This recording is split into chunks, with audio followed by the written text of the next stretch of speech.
నీకు నిత్య జీవం ఇవ్వడానికి సిద్ధంగా ఉంటున్నాడు కనుక తక్షణమే అక్కలారా, అమ్మలారా, చెల్లెలారా, జాగ్రత్తగా మాటలు విని మీరు అంగీకరించినట్లయితే మీ ఎటువంటి పాపం చేసి ఉన్నా కానీ మీ అందరి దేవుడు రక్షించి కాపాడి మీ పాపాలన్నిటినీ కడిగివేసి మీకు నిత్య జీవం ఇవ్వడానికి, పరలోకం ఇవ్వడానికి ఆయన సిద్ధంగా ఉంటున్నాడు అని ఈ క్షణం మనం ఒప్పుకోవాలా.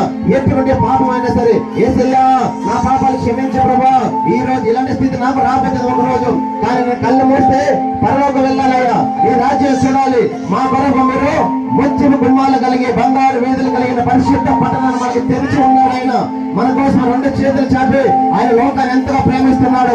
ఇక్కడ వచ్చిన వారందరూ యేసయ్య ప్రేమిస్తున్నాడు, మిమ్మల్ని పిలుస్తున్నాడు, మీ బాధ మీ దుఃఖం ఆయన చూస్తున్నాడు.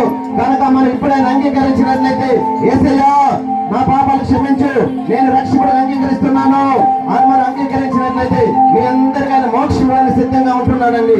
కనుక ఈ రోజు ఈ క్షణమే ప్రభువుని అంగీకరిద్దాం, ప్రభు యొద్దకు మనం అందరూ పరిశుద్ధంగా జీవిద్దాం, ప్రభు యొద్దకు చేరుకుందాం. ఈ కొద్ది మాటలు దేవుడు దీవించిన దాకా ఆమేన్. ప్రార్థన చేసుకుందాం. పరిశుద్ధ